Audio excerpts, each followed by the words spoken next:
hurry sickness. They suffer from hurry sickness. We're talking tonight about hurry sickness. You ever feel like you're behind, you're constantly ticking off to-do lists, you're constantly squeezing every moment out of the day? We're in that hustle culture. How can we do more and more and more and more? Well, maybe you've got what I've had, which is hurry sickness. Let's talk about what it is, why it's a problem, and how we get rid of it. Hi, if you're new to the channel, my name is Mike Maher. I'm a breathwork coach and I have a podcast about breathing and wellness. And I spent about 20 years in the corporate space, and I think it broke my brain a little bit. The more productive I was, the more the corporation would go, Ace, here's some more, here's some more, here's some more.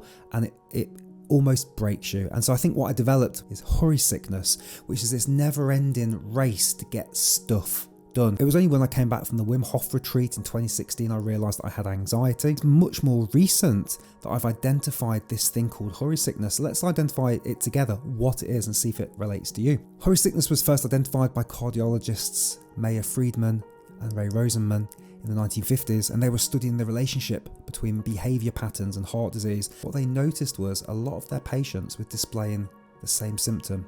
They were in a rush.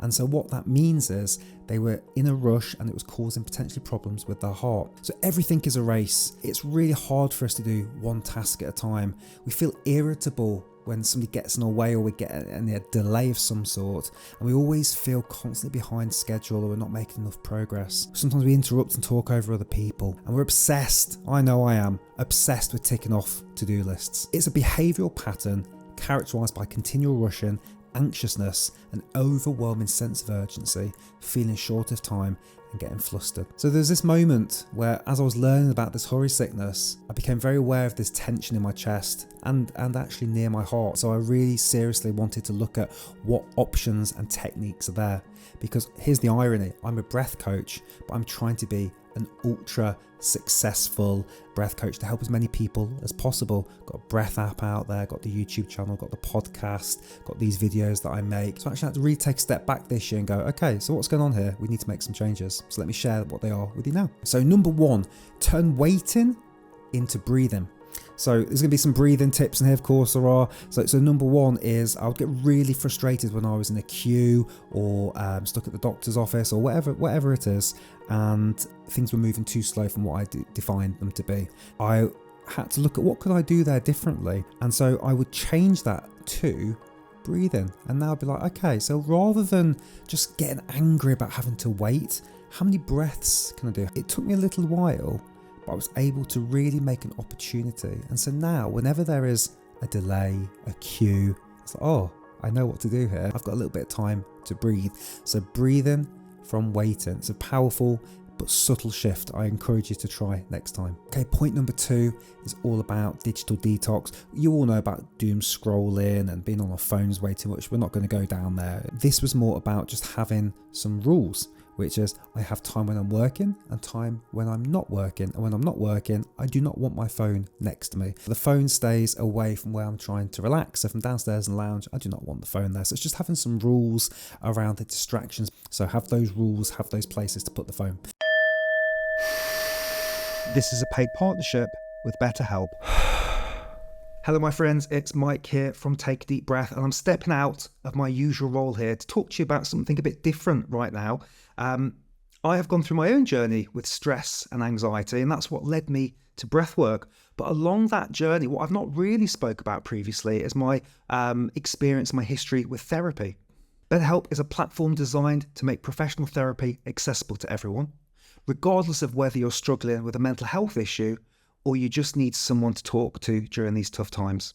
So before I discovered breathwork, way back in my mid-30s, which was a long time ago now, I was going through a very tough time, big life change, divorce, losing my house, lots of different things going on. And that's where I discovered therapy. And this is what unlocked for me the ability to then go and see Wim Hof and discover breathwork, and having the ability to open a YouTube channel. And it was talking to this therapist, and for the first time, somebody truly listening to me. It was incredibly powerful, and it's something I'm so grateful for, which is why this just feels so right for this channel, because this could be something very powerful for you watching this right now as well. All it takes to get started is a few simple steps. Answer some questions, get matched with a therapist who fits your needs, and start your journey towards a healthier mindset. If you're interested, click on the link in my description, betterhelp/breathe. This not only helps the channel, but it also gives you a 10% discount off your first month. And remember, finding the right therapist is a process in itself. And so that's why BetterHelp allows you to switch if the first therapist isn't a good fit. It's okay to ask for help. In fact, it's a strength. So consider giving BetterHelp a go today. Head to betterhelp.com/breathe. A huge shout out to BetterHelp for supporting us here at Take a Deep Breath. Okay, point 3, I learnt this from my friend in Mexico who runs ice baths, and we had a podcast conversation a little while ago, and he was saying, like, even when he's busy, he could always squeeze in a few breaths. And I was like, give me a bit more, what do you mean? He was saying, well, there's always time for 10 breaths or 20 breaths or 30 breaths, but if we say, oh, go and do breathing for half an hour, I think, well, I haven't really got half an hour, I've got a lot of stuff to do. Well, of course I can do 10 breaths. Anybody can do 10 breaths, 10 slow coherence breaths. You've just done 2 minutes of breathing. So that was a really wonderful gift that my friend gave me, which was around just counting the breaths, not the time. Very, very important, I think, for us that have got the hurry sickness. Okay, point number 4 is all about walking without distractions.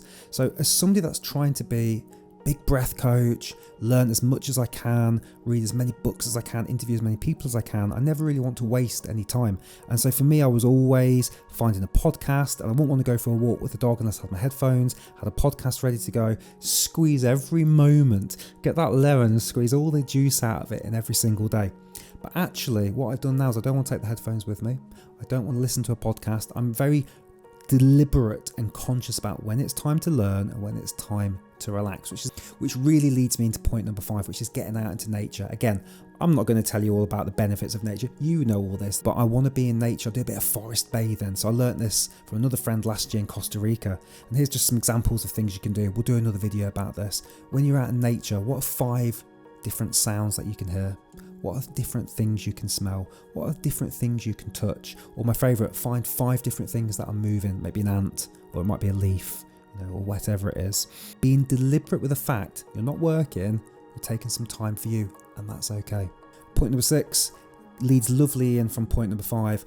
Do pointless activities. I interviewed the wonderful Alan Dolan, who's known as the breath guru, a little while ago, and he told me that he observes clouds. He's a cloud gazer. I was like, that's really silly, that's such a waste of time, who's got time for doing that? And it took me a couple of years to really realise what he was doing there, which is he was deliberately doing pointless tasks, relaxing tasks, letting his body calm, letting his body do what it needs to, getting into rest and digest, becoming still. And so it's so important to find what those pointless tasks are.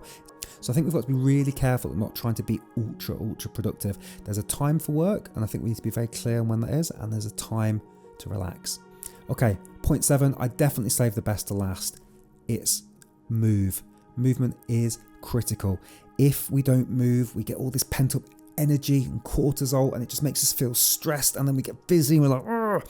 And so I make time every day to move. All these different things, they just release some energy and some cortisol, and they just get us into a more relaxed state. Okay, now I do have a bonus tip for you, number 8. Again, these are not new things, but I think in this order it's really important. Sleep. So again, you could watch 1,000 videos about how to sleep, the benefits of sleep, but I think it's about having a gap between when you're working or being productive and when you go to sleep, and not going from sending emails straight to going to sleep and having that lovely gap in between.